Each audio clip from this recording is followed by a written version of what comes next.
Hello, VC. It's Martin here. I hope you're all doing well. I don't know if I mentioned I'd changed my name on here. It's just sort of there was a few reasons, but I suppose one of them was like bit of a security sort of scare sort of thing, and it sort of made me think about maybe I didn't want my name on here. I suppose, and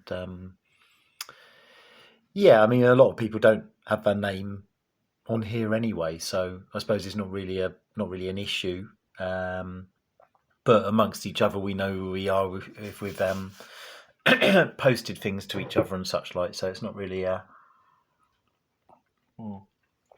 it's okay. And I hope everyone's doing well. I've had 2 weeks off work, and yeah, I finally finished my mix album thing, so it's ready to go out sort of as soon as possible. Really, I might do a competition. I think maybe like related to that. I was sort of thinking of some, interesting different questions. Like there have been a lot of good threads going around lately, but I can't keep up with them.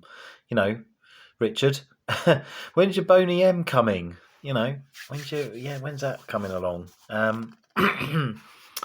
So one that he did do though that sort of grabbed me was 12 artists, 2 albums, and I think I've also made it that the albums are came out one after the other sort of thing. So without further ado, here's 12 completely different random artists that are rarely shown. I think that's the other stipulation. So first, top of the list, these are not in particular order or anything. So I have my original, really nice, still conditioned Leftism album. I mean, it's got that great track with Tony Halliday, the original, on it, and John Lydon one. And Release of Pressure is an amazing first track on that album. Don't know what year this came out now. I even can't remember because I haven't played it for so long.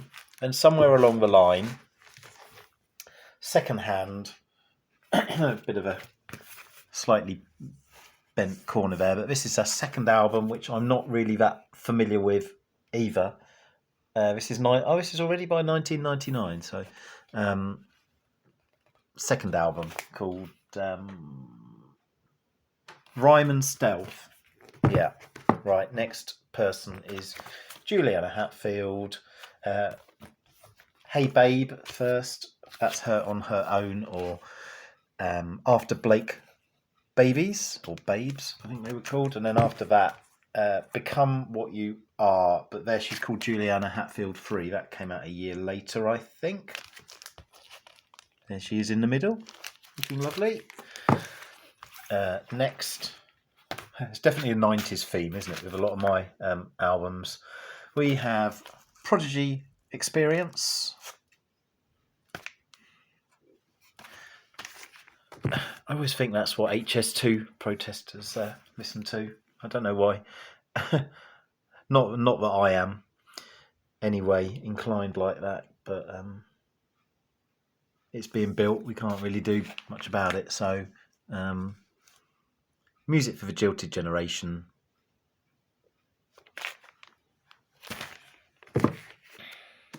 Was the one after. Sorry. Here's something a little bit more uncool, unhip. Okay, so this is the debut album. I actually got into them on the second album and went and saw them, but I suppose the classic album is Raintown with Dignity on it and whatnot, and what a grim looking Scottish overview that is of somewhere or other. I'm not quite sure. I'm not even sure what part of Scotland Deacon Blue are from, and then they went with lots of hits on the follow-up, When the World Knows Your Name. Okay, I couldn't find my 2 Kraftwerk albums, what section I'd put them in. So, The Orb, Adventures Beyond the Ultraworld, and UF Orb, there. And then someone I've mentioned before on my channel, this is Anna von Hauswolf. This is her 2013 album called Ceremony, I think. Yeah, Ceremony. I'll read out what it says on the back, actually, so you get an idea of what she's like. Okay, Swedish singer and songwriter and keyboardist, although she's like more a church organist player. Anna von Hauswolf issued her debut full-length album, Singing from the Grave, in 2012. Despite its sobering title, the album was full of melancholic, fragile Gothic ballads. The term Gothic appears even more than on its predecessor, yet the music has progressed almost immeasurably. Anna employed an Anedal church organ as her primary instrument on this date, 9 of its 13 songs, though she plays piano and synth.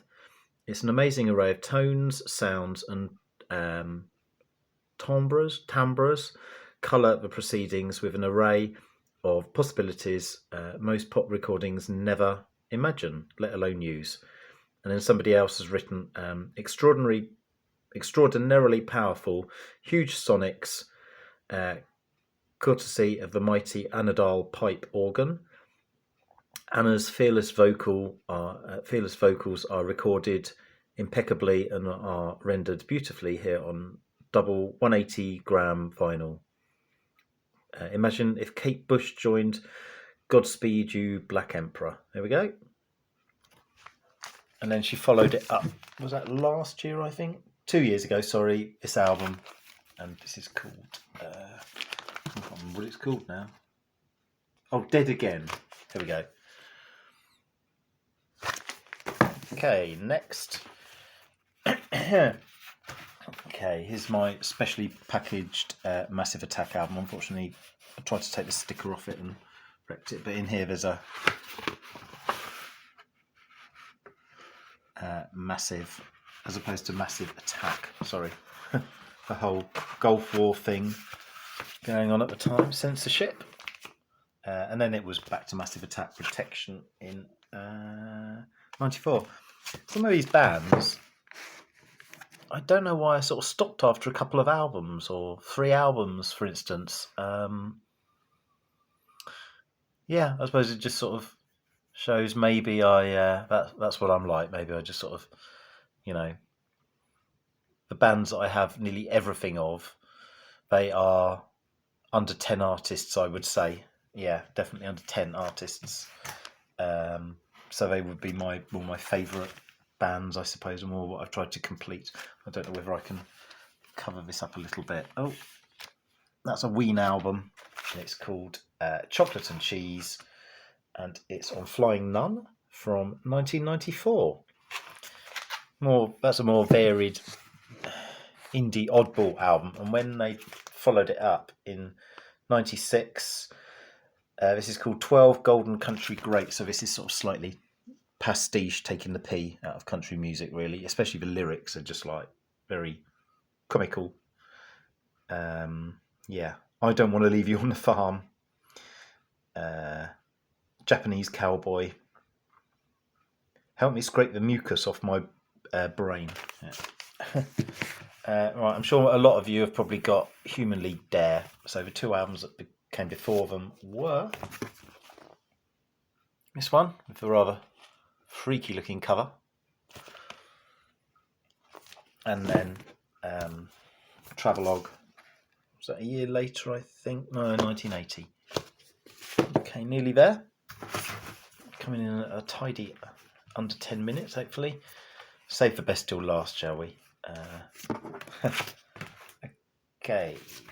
So Bangles, a lot of people, including Richard, I forget who else has shown Vinyl Richie, I guess, as well. And Bangles, yeah. So all I have from Bangles is the 85, one that probably everyone got on the major label, the second one on CBS, I think. And then I sort of prefer this. I mean, there's singles on this. I prefer, actually, To Be With You, Be With You, In Your Room.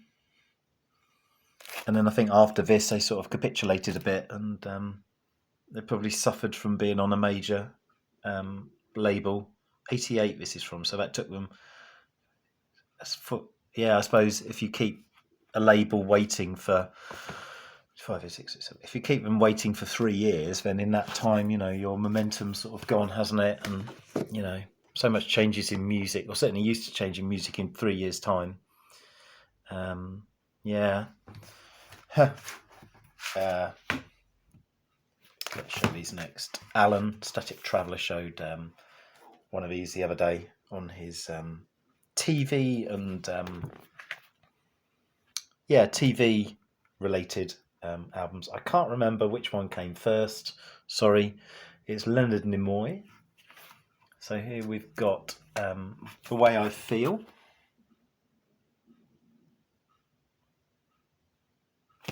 And then we've got Music from Outer Space, great album. And last but not least, Sam Fox from '86. What's this called? Touch Me. Hold On Tight. Listen to Hold On Tight if you've never heard it. That's sort of, well, not rock and roll exactly, but it's getting there. And then '87, she followed it up with Self-Titled, where she tried a bit of everything. Where she tried a bit of rap on Naughty Girls. This is probably a better album than the first one, I would say. So that's my 12 by 12. Hope you enjoyed that, and thanks for watching. Bye.